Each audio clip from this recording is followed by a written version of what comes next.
So kung hindi nyo pa na-gets, ulitin nyo lang ulit yung video. So quick recap lang tayo, mabilisan lang. Una, hahanap kayo ng accredited printer na magpiprint ng service invoice ninyo. Tapos hihingi kayo ng layout dahil nga magpapaprint kayo sa kanila. Nandito na rin yung details ng printer. Magpiprint kayo ng layout na ibinigay sa inyo, 2 copies na ito. Tapos 2 copies din ng 1901 na madadownload nyo sa mismong BIR na website. Ayan, 2 copies, fill outan nyo lang lahat ng naituro ko. 8%, tapos micro, yun lang. Ayan, nandito na naman. Ayan, fill outan nyo lang to. Magkakaroon to ng tatak na receive once na masubmit nyo to dun sa BIR. And huwag nyo kakalimutan na mag-print or mag-xerox ng back-to-back na valid ID ninyo. Kung ano yung inilagay ninyo dito na valid ID, yun yung i-print ninyo mga tropa or i-xerox ninyo, 2 copy.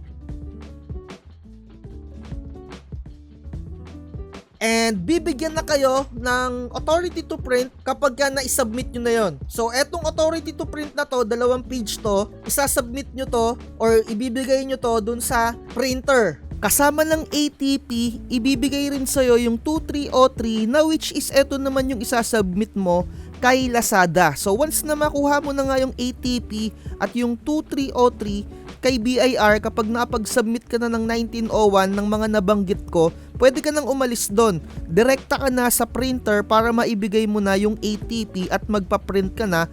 Isasubmit nyo to or ibibigay nyo to dun sa printer kung saan kayo magpapaprint, kung saan kayo nag-layout, nagbigay neto. And ibabalik sa inyo to ng printer. May kasama siyang ganyan, yung SORN at etong printer certificate. And once na meron kayo neto na, yung 4 na to, babalik na kayo sa BIR ulit. Tapos papatatakan nyo to, ayun o, tatatakan nyo to, papapirmahan nyo or ipapareceive. Wala nang ibang gagawin dun eh, pipirmahan lang yan, mabilisan.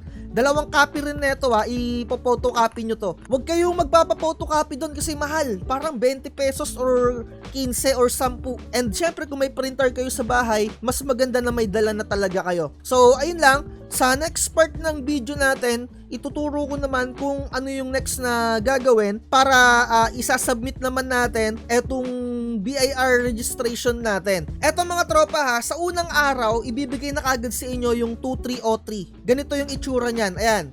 Ibibigay na sa inyo yan, tapos isasubmit natin yan kay Lazada sa next vlog natin.